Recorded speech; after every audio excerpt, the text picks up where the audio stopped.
Americans are fleeing blue states like California, New York, where we are, and Illinois at a record pace, leaving fewer to cover the Democrats' tax tab in those states.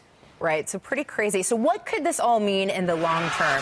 Well, fortunately for all of us, we've got the author of the Massi memo is Fox News legal analyst and the host of Property Man, Bob Massi. Hi, Bob. How's it going? So pretty astounding here. So we've got the state of Illinois lost so many residents that it dropped from the 5th to 6th most populous state in 2017. So when did this migration start? And as you guys can see at home, there's a map right there of some of this loss of residents here. So when did this start, Bob?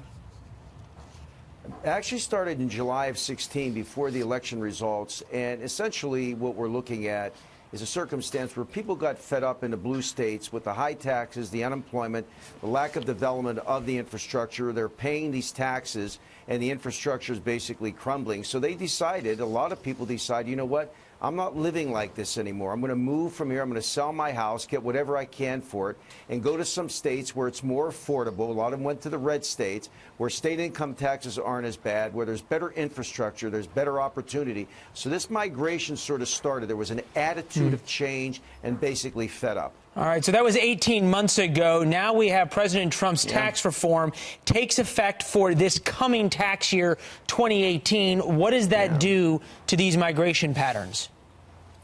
Well, Leland, for a place like Nevada, particularly Las Vegas, with California, there's going to be a big migration because losing the deductions, where they're capping it at $10,000 on state and local taxes, that's going to affect a lot of people. Now, those people who are very, very wealthy people, guys, they will go to their experts, they will work it out, and they will figure a way to legally get around it, if you will, insofar as saving money.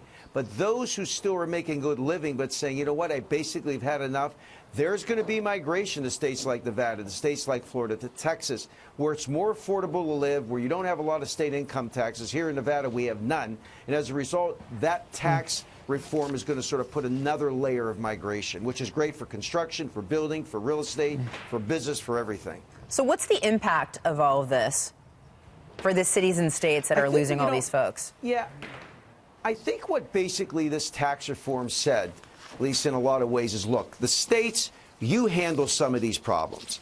I think the states now have to look at it like California, like Illinois, and say, look, what are we going to do to make it better for our own people and not depend on the feds? So they could have a huge unemployment impact, huge business losses, and, of course, the infrastructure can suffer even more.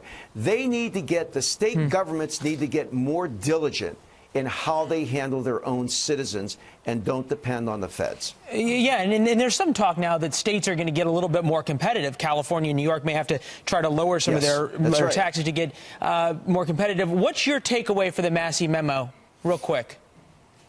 Number one, migration because of people are dissatisfied, the tax reform, and the impact's going to be states. You start taking care of your people and pay attention to business. Don't depend on the federal government for everything. We'll see it on the Property Man. Bob, thank you. Happy New Year, guys. Happy New Year coming up.